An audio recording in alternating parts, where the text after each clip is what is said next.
Mag-pray muna tayo bago tayo kuan kasi maganda po yung mensahe ngayon. Kailangan may book kayo diyan, isulat niyo para alam niyo yung nangyayari, hindi po kayo naiignorante ano. So let us pray.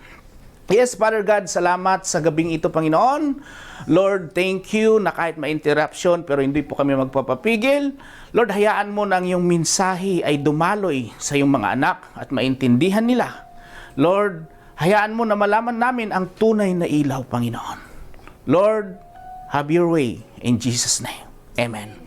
Okay po.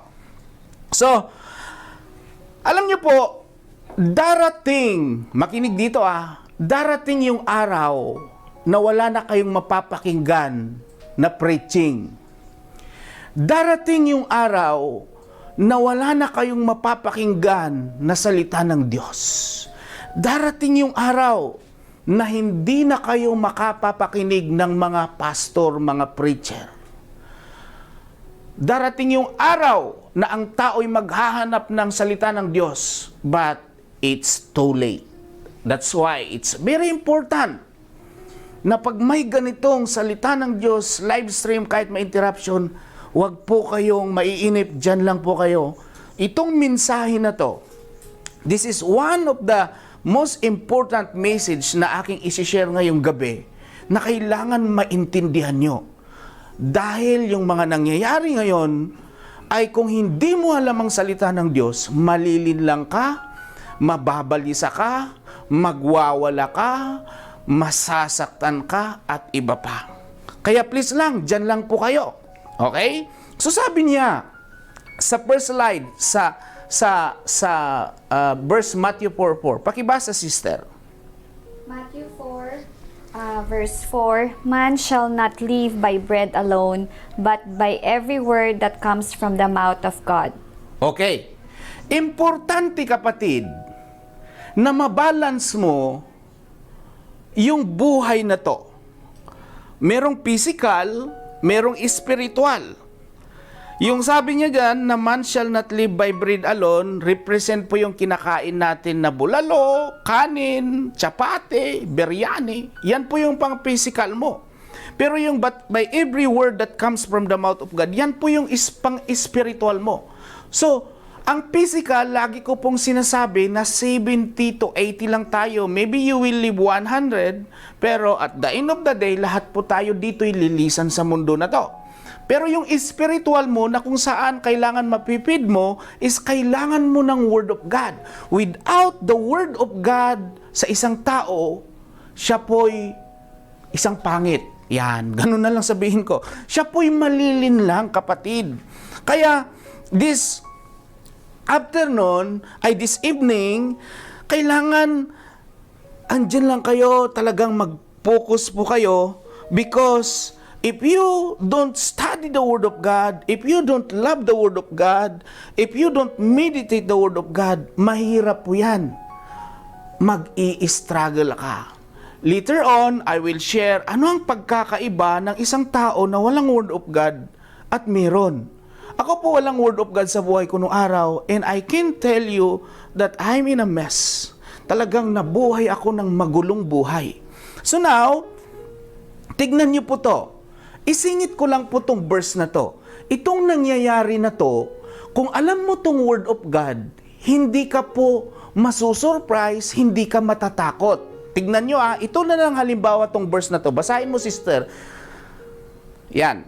Mark chapter 13, verse 7, And when you hear of wars and rumors of wars, do not be alarmed. This must take place, but the end is not yet. Okay. Pastor, nangyayari po ba yan? Yes. Kung alam mo ang salita ng Diyos, itong nangyayari na to, hindi ka na masusurprise kasi nga ang salita ng Diyos, sabi ko last Friday, active and alive. Diba? And it's a fulfilled prophecy. Mangyayari talaga. Kaya huwag ka nang magtaka. Ay, bakit nangyayari yan? It is written. Sasabihin mo na lang sa katabi mo, sa kapitbahay mo, sa kapamilya mo, kapatid, it is written. Diba? Sabihin mo nga, it is written. Diba? Sa Tagalog, nakasulat na yan. Diba? So ngayon, nangyayari ba yan, Pastor? Yes. Next verse, sister. Mark 13 verse 8. For nation will rise against nation, and kingdom against kingdom. There will be earthquakes in various places. There will be famines. These are but the beginning of the birth pains. Okay, ito ba yung nangyayari, Pastor? Of course, kayo na ang sumagot niyan. May earthquake, talagang nation against nation, alam nyo na. 'Di ba? Dito sa kung saan tayo bansa, alam mo, nag-aaway-aaway sila. And then, marami pa. And then next verse, tignan nyo para at least magkaroon kayo ng kwan. Yan, go. Mark 13 verse 10. And the gospel must be first be proclaimed of all nations. O yan, nangyayari ba? Yes! Through live stream na ngayon. Through social media. Okay? And then ito po, sa last verse, sister.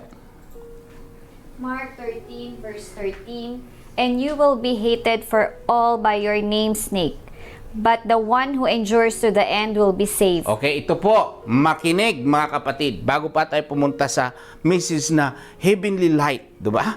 Ano ba ang dapat na maging ilaw natin?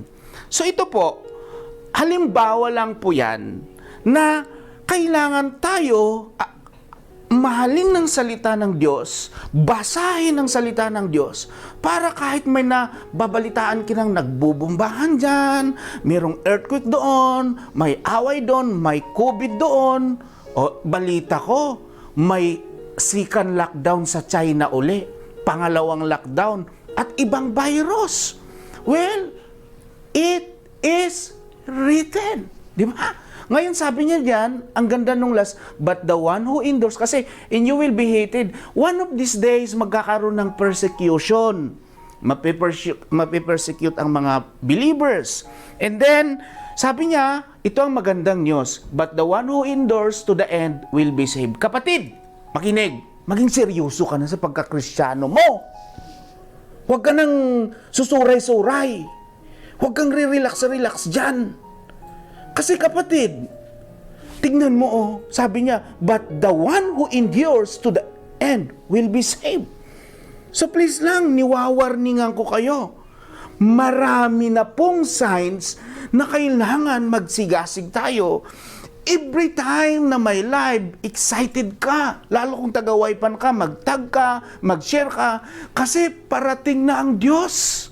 Dapat kasi one day darating yung araw, wala na pong preaching, wala na pong salita ng Diyos na mapapakinggan ng tao, maghanap ang tao, but it's too late na, kapatid. Habang hindi pa uli ang lahat, please be excited. Kaya ako kanina nung nagkaroon ng interruption, alam ko na ayaw ng kaaway na isishare ko to kasi marami kayong mapupulot. Alam niyo po, I prepared this message, talagang hindi ko tinulugan ng isang araw kasi I want you to understand na kung may Word of God sa buhay mo, hindi ka malilinlang. Amen? So tignan niyo po mga kapatid ha, here we go. Ang baby, hindi pa pwedeng walang mag-guide dyan. Pag pinanganak yan, hindi pa pwedeng pinanganak sa hospital, o bahala ka na, pumunta ka na sa Dubai Mall, walang ganon. Kukunin ng nanay, ipupunta sa bahay, aalagahan hanggang lalaki, i-guide nila. Kasi kung walang mag-guide, matutumba yan. O kagaya ng isang baby natin dito sa Waipan, si Ethan, nag-start ng naglakad. Pero dapat gina-guide pa rin. Otherwise, didiretso na yan sa MOA mag-isa. Ang problema nga doon, hindi pa pwede, kailangan ma-guide. Ngayon, kung walang nag-guide sa bata, maa-aksidente, masasaktan, at sabihin ko, mawawala. Last Friday, nabanggit ko ang salita ng Diyos na active at alive. So, sabihin mo, praise God. Ang salita ng Diyos ay buhay. Talagang active siya, nangyayari, at talagang tumatama, at nangyayari yung nakasulat. Amen? Ito po, kapatid, ngayong gabi, I want you to understand na itong main verse natin, pakibasa sister. Yan po, 1, 2, 3. Psalm 119 verse 105, Your word is a lamp to my feet and light to my path. Makinig. Ito po yung heart ng message natin ngayon. Your word is a lamp to my feet and a light to my path. Let me explain. Ang walang word of God sa isang tao, ang paa niya pilay. Ibig sabihin, hindi siya makapag-decide ng tama. If you have the word of God, makakapag-desisyon ka ng tama. In fact, bago ka lumakad kaninang umaga, bago ka pumunta or bago ka nanood, nag-decide ka na. Okay? Please bear with me para maintindihan nyo. Ngayon, ang isang tao na walang word of God, hindi siya makapag-decide ng tama. Yan ang katotohanan. Kaya ang walang word of God, ang paa niya pilay. Ibig sabihin, yung feet na yan represent yung mga decision mo sa buhay. Kaya pala maraming tao na nagde-decide, ako may myself, a lot of decisions na namali ako, nasaktan ako, nagsisi ako dahil walang word of God. In other words, lahat ng decision ko mali kasi nga hindi ko alam yung tamang ilaw. And sabi niya dan, your word is a lamp to my feet and a light to my path. Yung talagang destination mo, yung plano mo, yung lahat ng gagawin mo, talagang siya ang mag-guide, siya ang mag-iilaw. Nakakita ka ng highway na yung ilaw hindi sa kalsada, nasa bukid. Siyempre, nasa highway yan. Yun is yung path na yun, kailangan may ilaw para yung sasakyan na dumadaan hindi mabunggo.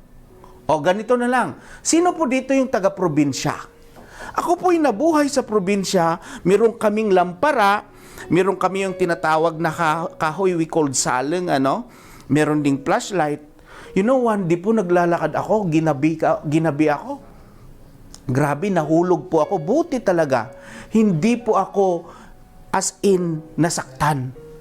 Importante kapatid, na talagang may ilaw ang isang tao kahit pupunta sa probinsya. Pero lalo na sa desisyon mo sa buhay.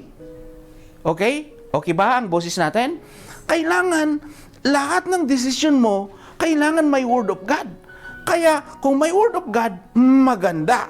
Okay? So, bago lumakad, bago mag-decide ang isang tao, kung may word of God, hindi po siya basta-basta mapapahamak. Tignan niyo yung mga singles.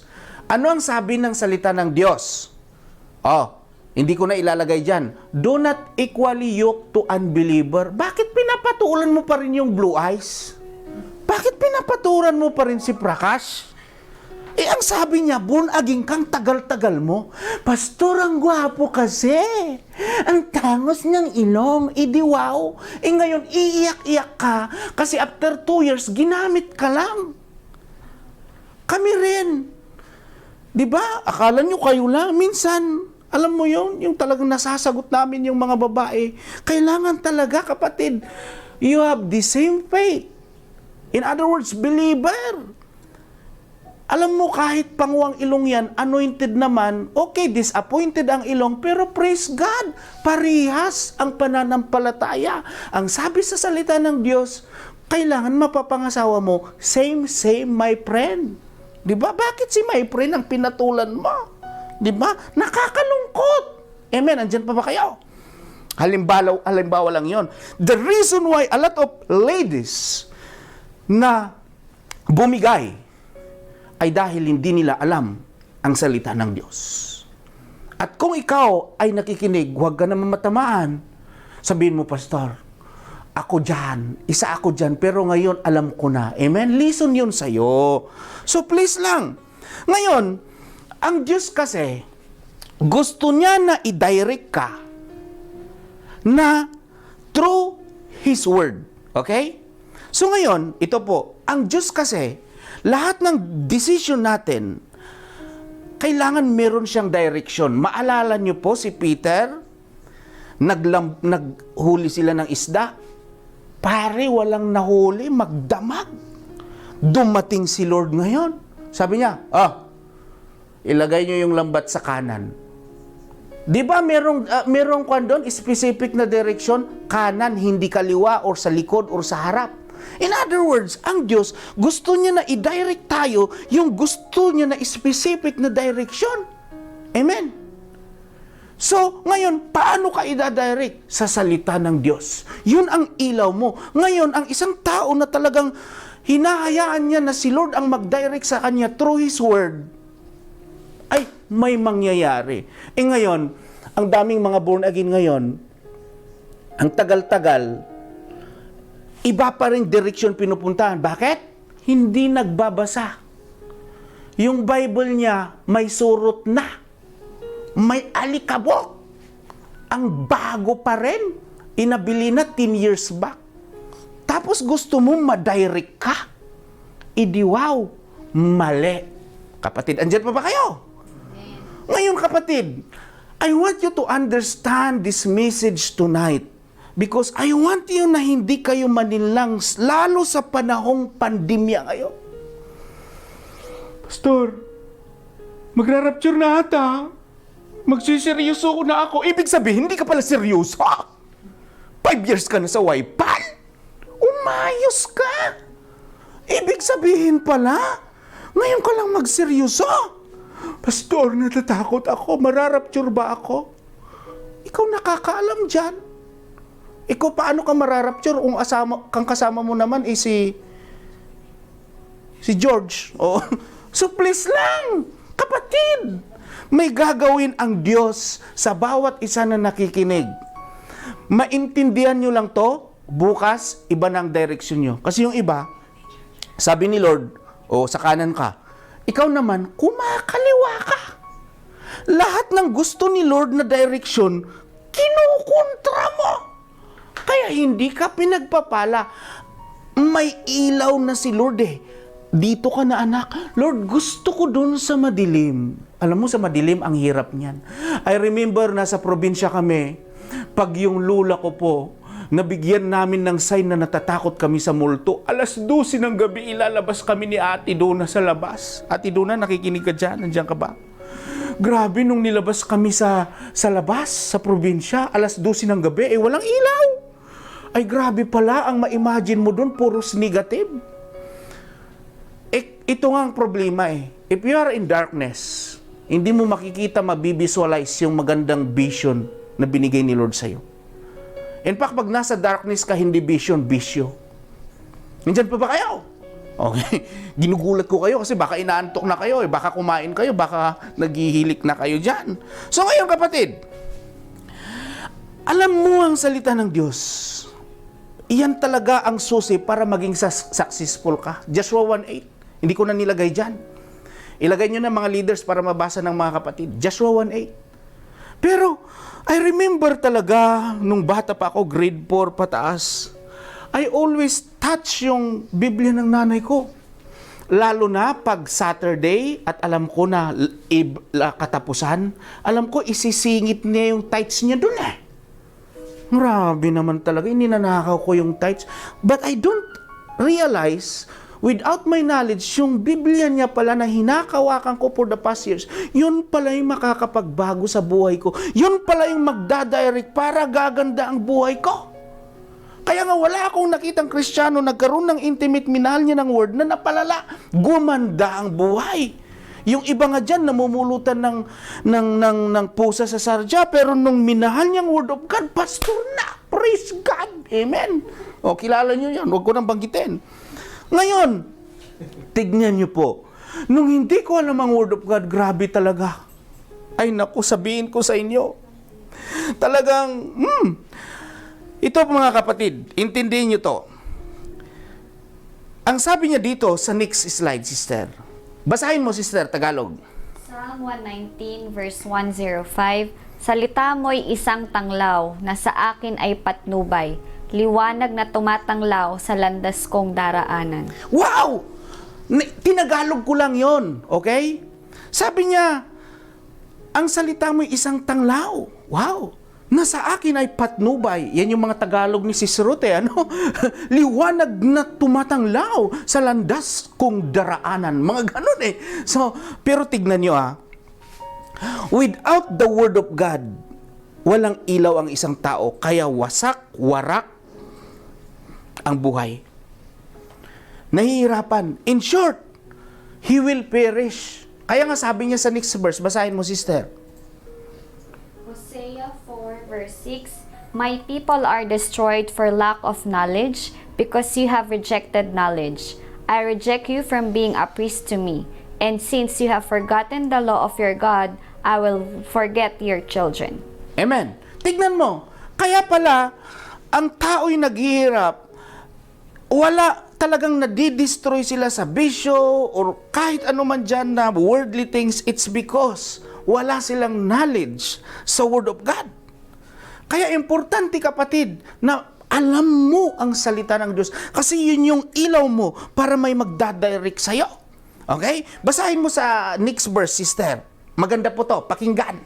Psalm 119 verse 106, Taimtim ang pangako kong, ang utos mo ay susundin. Tutupdin ko ang tuntuning inaaral mo sa akin. Ayan. Tignan mo, sabi niya dyan, taimtim. Sabihin mo nga sa sarili mo or may kasama ka, taimtim. Taimtim means walang pagkukunwari, walang daya, sincero or sincere, taos puso at tapat. O grabe. Yan pala ang ibig sabihin ng taimtim. Kaya pala hindi taimtim ang buhay ko nung araw kasi walang Word of God sa akin. In fact, hindi ko talaga alam tong Word of God na yan. Alam mo, pati yung John 3:16 na napapakinggan ko, actually memoryado ko yan, pero hindi ko alam, grabe. Ang dami palang mga gold dun sa salita ng Diyos na na-miss ko. Buti na lang, after 27 years, binuksan ng banal na Espiritu ang aking isipan, nag-humble ako at tinanggap ko ang Panginoong Hesus at minahal ko ang salita ng Diyos. Dati ang mga binubasa ko, bulgar, tik-tik, isabihin mo na. Pocketbook. Magbabasa pa ako ng pocketbook, tapos yung ending niya, namatay yung hero, parang gusto ko nang mag-suicide. Emotional eh. Kaya ang tao, mga walang Word of God, masyadong nag-i-emote yan. Kaya ang tao, puros emotional, sensitive, walang Word of God. Kaya please lang, kung meron kang Word of God, you will be matured. Kaya nga sabi niya, hindi ka na maging baby, maging matured Christian ka na. Kaya ang daming mga Kristiyano ang tatagal. Baby Christian pa rin. Kasi nga, hindi nila ina-absorb ang Word of God at hinahayaan na siya ang mag-direct sa buhay nila. See, pakinggan to ha, intro pa lang to. Papunta na ako sa talagang mensahe natin. Makinig ha. Sabi niya dyan, ang taimtim daw, meaning walang pagkukunwari. Alam mo, sa totoo lang, mapagkunwari ako nung araw. Sinong aamin dito? Di ba? Nung walang salita ng Diyos sa'yo, mapagkunwari kay, ang yabang mo nga eh. Di ba, may mga kaibigan ako, just imagine, meron akong nakilalang babae, ang ganda. Sinabi ko, engineer ako, hindi naman talaga. Mapagkunwari, ang dami ko rin kaibigan na bibiktima mga babae kasi sinasabi mga engineer, nurse, hindi naman. Kaparehas lang naman, undergraduate. Hindi, wow. Kasi nga ang tao na walang Word of God, mapagkunwari. Number 2, pag may Word of God sa'yo, sabi niya sa taimtim meaning, walang daya. Dati madaya ako. Grabe talaga. Pag iinom kami, magtataksi kami, tutulog-tulog talaga ako pag malapit na kami para magbayad yung kasama. Madaya eh. Pagkakain sa restaurant, pupunta na sa toilet, pupunta na sa labas. Madaya eh, di ba? Kasi nga, hindi alam ang Word of God. Amen. May iba dyan tumatawa na sa bahay. Ako yun na. Hindi sincere. Taimtim means sincere. Hindi talaga sincere yan. At hindi taos puso. At hindi tapat or faithful. O gusto nyo ba na ituloy ko, kapatid? Ibig sabihin pala, ang laki ng pagkakaiba kung meron kang Word of God, talagang nababago ka. Di ba? Ngayon, dati ang mga kasama mo pumupunta sa club, ngayon, yun yung gustong-gusto mo noon, ngayon ayaw mo na. Bakit? Meron ka ng ilaw, may Word of God ka na. Dati, ayaw na ayaw mo ang cell group, ayaw na ayaw mo ang Bible study. Ngayon, gustong-gusto mo na kasi may ilaw ka na, may Word of God ka na. Amen? Eh matindi, kung born again ka 5 years, ayaw mo pang mag-cell group, ayaw mag-attend sang training. Eh mahiya ka naman, magseryoso ka na, darating na si Lord. Andyan pa ba kayo? Kasi, see, yan ang naidudulot ng Word of God sa buhay natin. Sa isang tao, kung merong Word of God, hindi yan mapagkunwari, hindi yan nandadaya, talagang sincere siya, talagang number one na ang panya is ang Panginoon, at talagang ang gusto niya lang is makasama siya. Amen. Alam mo, pag talagang lumalim ka sa Word of God, you know, as you read the Word of God, the more you realize you are nothing. And as you will read the Word of God, na siyang ilaw mo, hindi ka na interesado sa buhay na to. Hindi ka na interesado dyan sa mga bulalo na yan. Talagang nagpapasting ka. Simula ngayon, pasting na tayo, media team. Simula ngayon, mga kapatid. Kailangan i-feed mo ang spirit mo ng Word of God. Hindi ka na interesado. Dati, grabe. Kung may sasakyan ka noon, pupunta ka sa Dubai, magkakasasakyan ako, magsisilpi ako. Ngayon, nung nagkaroon ka ng sasakyan, parang wala lang kasi. Kahit meron ka na, parang wala lang kasi. Hindi ka na interesado sa material na bagay na to. Talagang pinupokus mo ay makasama ang Panginoon. Pero kung hindi ang Word of God ang ilaw mo, the truth is nakapokus ka sa material. Paano yun man? Mag-online, mag-networking, blah blah blah. Ano ang extra? Hindi mo nga maisurrender ang ikapu mo eh. Freedom. O sige na, wag ko nang pasukan doon kasi naka-live tayo. But again, my dear brothers and sisters, I want you to understand that if you have the light in your life, if the Word of God is siya yung nagdadirect sa'yo, iba ka na. Yung iba na, ibang-iba ka na nga. Ay, hindi ko kaya eh. Yung talagang nakita mo si sister, iba na si sister. Dati kuripot yan. Dati nasalinan ng dugo ng Ilocano, pero ngayon giver na. Di ba? O Ilocano ako, taga Ilocos tatay ko Baka may makinig dyan. Grabe, tinitirang Ilocano kakabsat. So ito na. Ngayon, if the moment that you are in Christ, you are a new creation. The old is gone and behold, all new has come. And if you have the Word of God, talagang iba ka na. Iba na. Di ba? Yung mga ganun eh. Naku, napapasayaw ako nito sa message na to eh. See, the enemy wants you to be blind because he knows that you are blessed, you are highly favored, you will shine, you will be a blessing, not a curse, you have a potential, you will win souls, you have a dynamite that will explode, and people will be changed and transformed. Hey! Sino po dito yung Lord? Yung Word of God ba talaga siyang nagdadirect sa akin o iba? Kapatid, if you still focus in this word, it's not the word, but the word. I'll repeat. If you still focus in this word, you don't focus to the word. Ang ilaw mo yung mundo, hindi yung salita ng Diyos.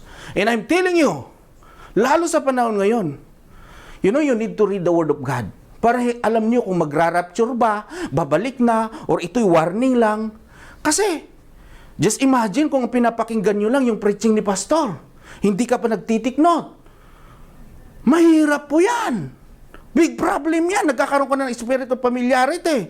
Big problem po yan, kapatid. Sayang. The Word of God is the one who will direct our path.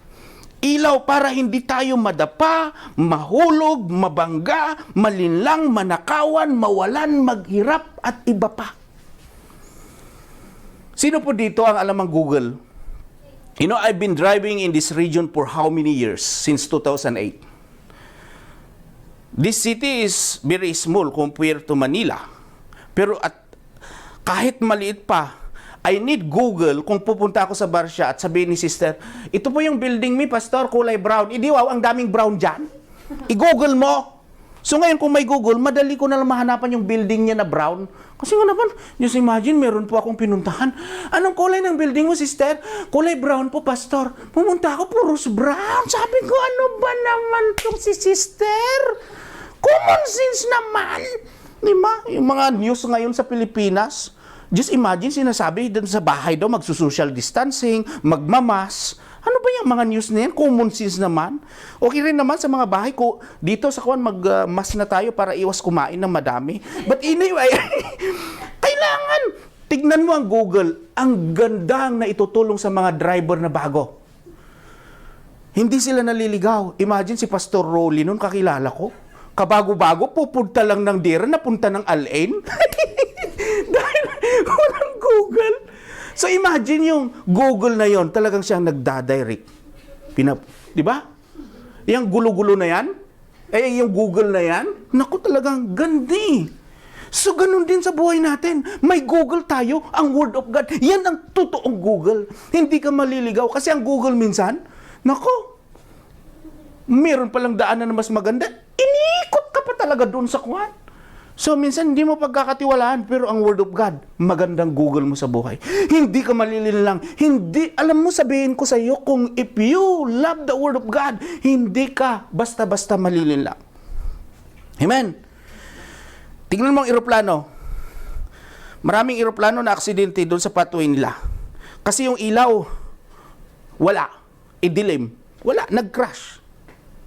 Importante talaga may ilaw yung yung daanan mo. Ibig sabihin lahat ng desisyon mo, yung direction, talagang may ilaw. At ang ilaw mo yung Word of God. Kapatid, mahirap kung wala kang Word of God. Maa-aksidente ka. Mahuhulog ka sa kasalanan. Kawawang spiritual mo.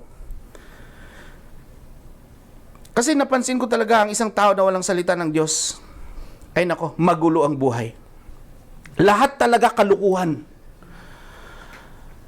Kung i-compare ko ngayong buhay ko, grabe talaga. As in talagang kuripot ako nung araw Nung nag-aaral ako sa BCF, sa Session Road, meron pong bulag doon. Hindi ko mabigyan kahit 1 piso sa kakuriputan ko. Pero nung binasa ko ang salita ng Diyos, it is better to give than to receive. Aba, iba na, bigay na ng bigay. Kung tulungan, lalo sa panahon ngayon, magtulungan tayo. Marami pong umuwi, walang pera, marami pong nawalan ng trabaho. Bigyan natin, magtulong-tulong at praise God sa Tagawaypan. Ang dami mayat-may, nagpiplead sila. Ganyan ang dapat. Kasi nga, alam mo na ang Word of God. Amen. Hindi mo na, alam mo yun, yung talagang hindi mo na kinukontra ang salita ng Diyos. Amen. Nakita mo ba yun na yung verse na yun? But anyways, ito po, dito po ako magtatapos. Importante na kayo po na nanood, pumunta ka po din sa Matthew 12 verse 43 to 45. Matthew 12 verse 43, when the unclean spirit has gone out of a person, it passes through waterless places, seeking rest but finds none. Go hanggang 45, sister. 44, then it says, I will return to my house from which I came, and when it comes, it finds the house empty, swept, and put in order. Verse 45, then it goes and brings with it 7 other spirits, more evil than itself, and they enter and dwell there. And the last state of that person is worse than the first. So also will it be with this evil generation. Makinig mga kapatid. Alam nyo nung araw, dati po akong lahat ng bisyo na pagdaanan ko.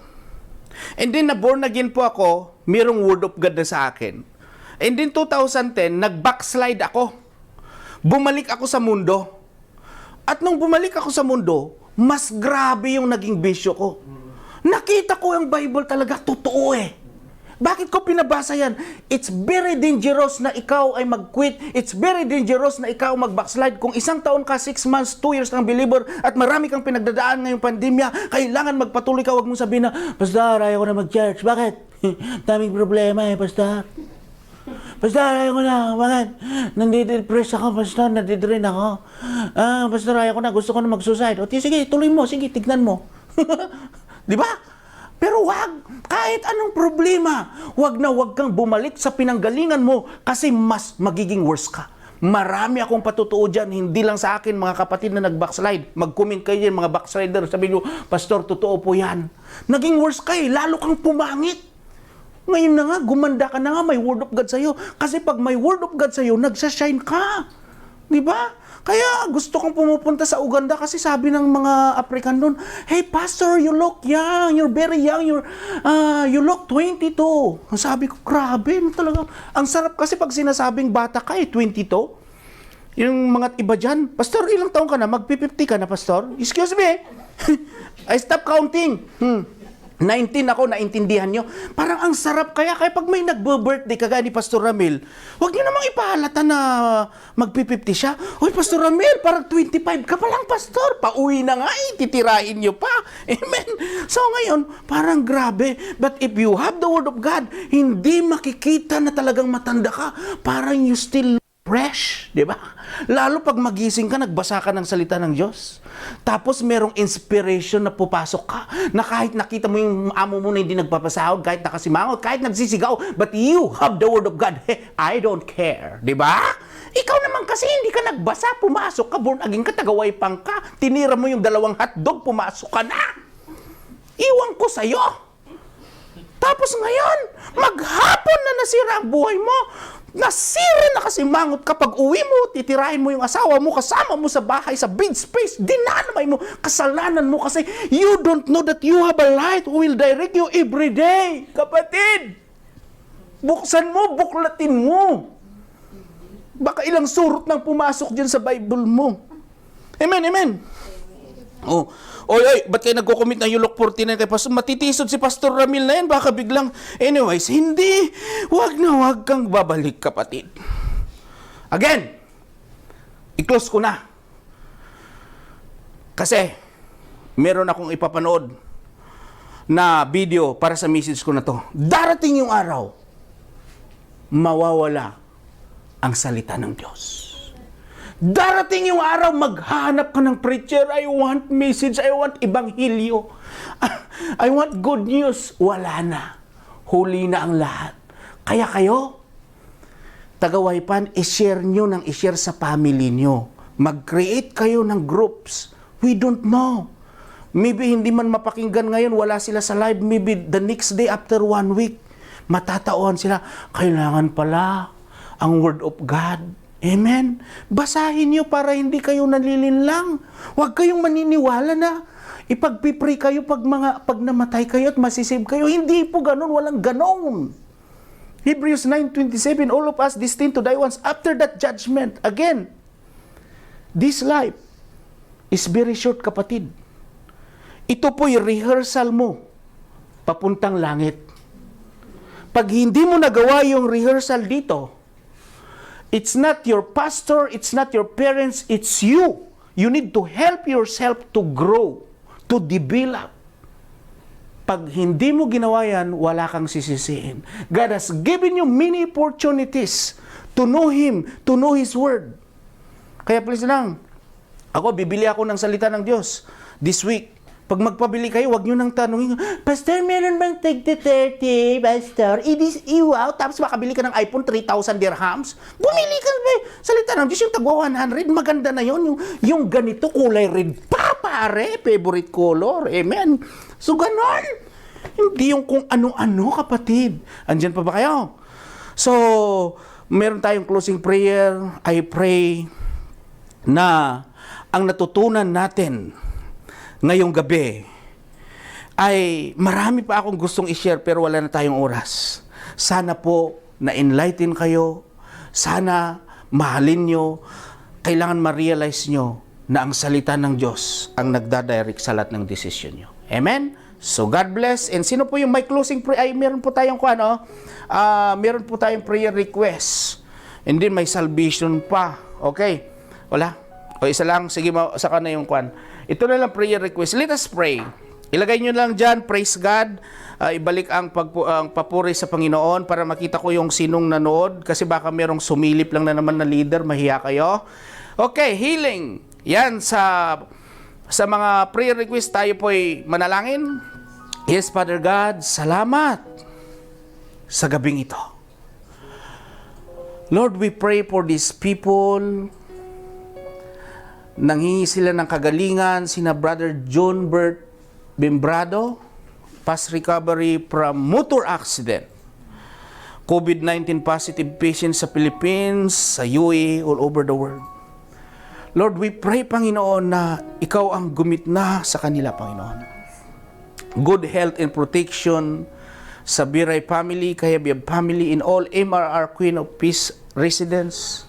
Mami Julie Rabanillo, Niti Hekla, Magracia, safe travels kay Sis Dina, Lambin Montalvo, and we pray, Panginoon, sa mga negative result ng mga kapatid na magta-travel. Lord, job opportunities kina Brother Edsel at Brother Jonas. And lahat ng mga unbelievers, Panginoon, na makakilala sa iyo. Lord, we pray that tonight, kung ano man aming napakinggan na salita mo, ay maitanim sa aming isipan, sa aming puso, at mai-apply sa aming buhay. Lord, we want to love your words. Lord, alam po namin na marami kaming pagkukulang, yung mga decision namin na mga mali dahil hindi namin hinayaan na ikaw ang nag-direct sa amin.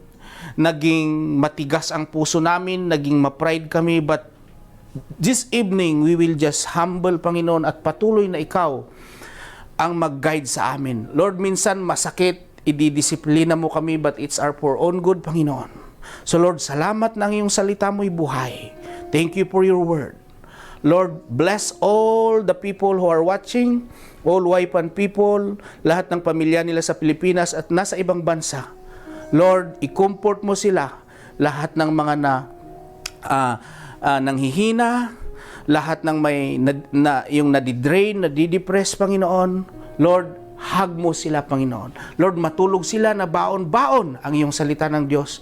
At Lord, ilagay mo, i-convict mo sila, Panginoon, na mahalin nila bago sila matulog, magising, ay basahin, buklatin ang iyong salita. Lord, thank you so much. We love you, we praise you. All glory belongs to you alone in Jesus' name. And all the children of God will say, Amen. Amen. Meron po tayong panonoorin, mga kapatid. Huwag po kayong aalis. Saglit lang to. Go sister. Ay, sorry, brother.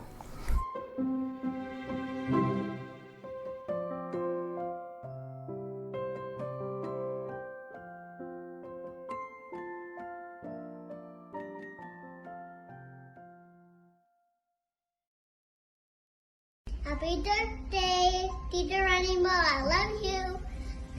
Oh, happy birthday to you, happy birthday to you. And each day of the year, may you feel Jesus near. Oh, happy birthday to you, happy birthday to you. And the best year you've ever had. Happy birthday, Ninong Pastor Ramil.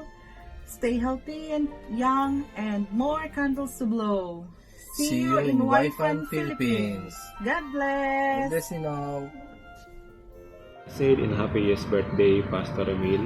Praise God to your life. You are one of our inspiration. Enjoy your day. Numbers chapter 6, verse 24 to 26. God bless. Hello po, Pastor Ramil.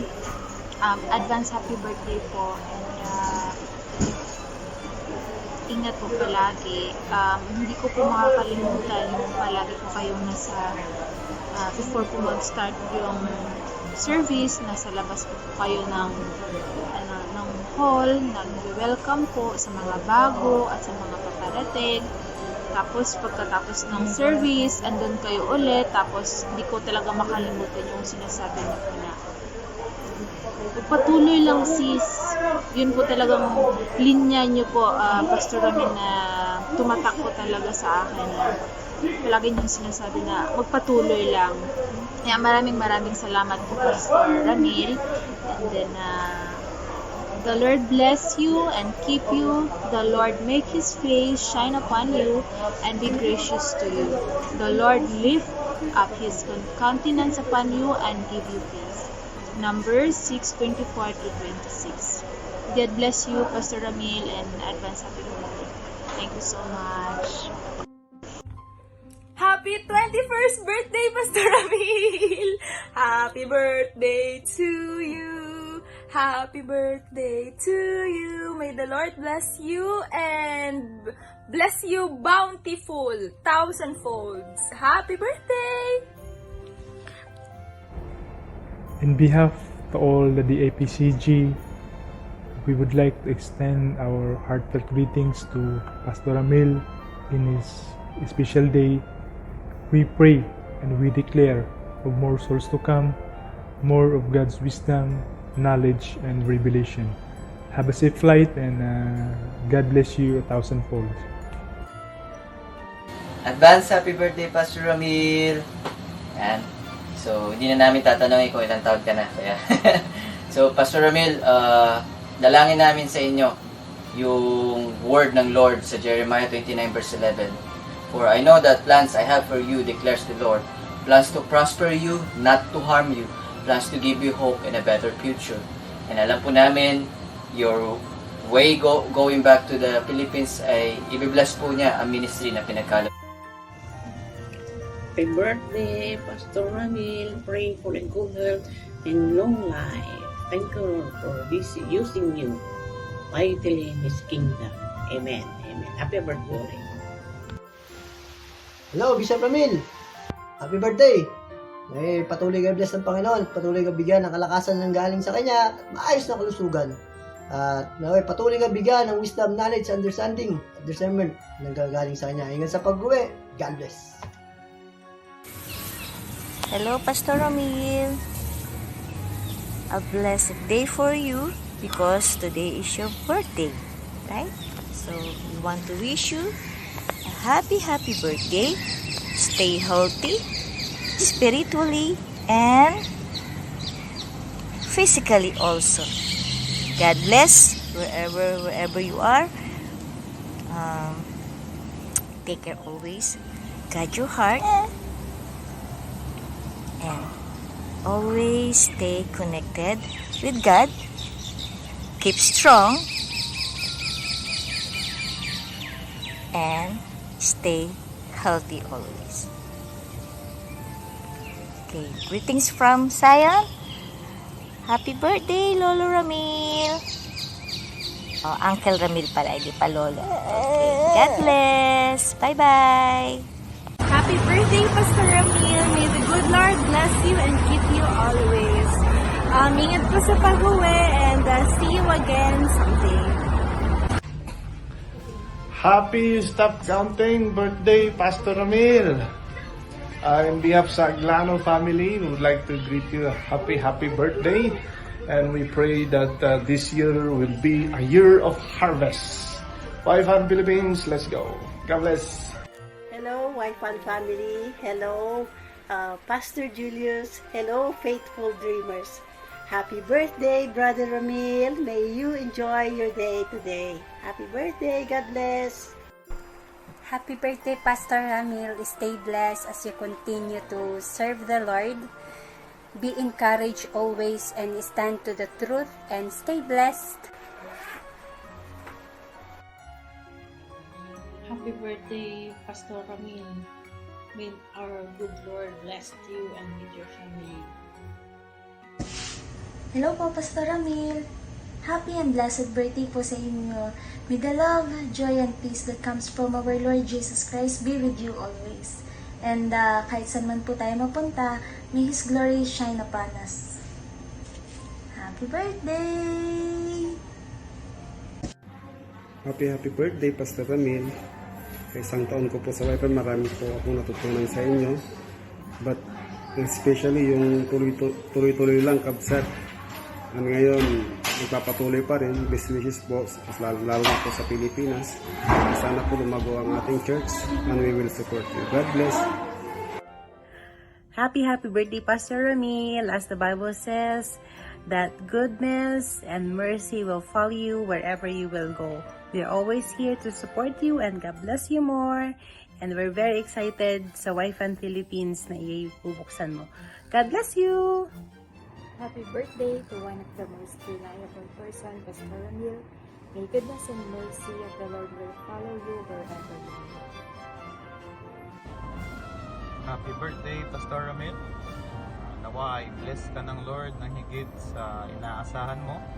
Bigyan ka ng wisdom and knowledge na higit sa inihiling mo at patuloy ka niyang samahan at bigyan ng victory sa lahat ng battle na harap.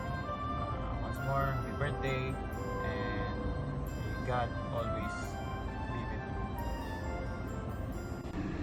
Happy birthday, Pastor Ramil.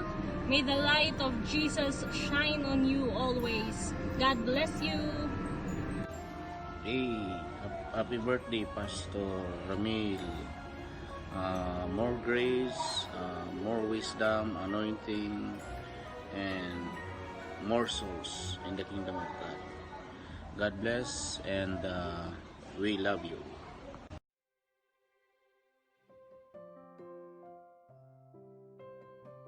Birthday, Ami, Pastor Ami. Happy birthday from Baguio City. We love you. Bye-bye. God bless. Hey, happy birthday, Papa! Nung ngay taon mo. God bless you dear, Pa. Ingat ka na yun. Happy birthday. God bless. Galing? Hey, happy birthday, Papa! Happy birthday, Papa. God bless you. God bless you.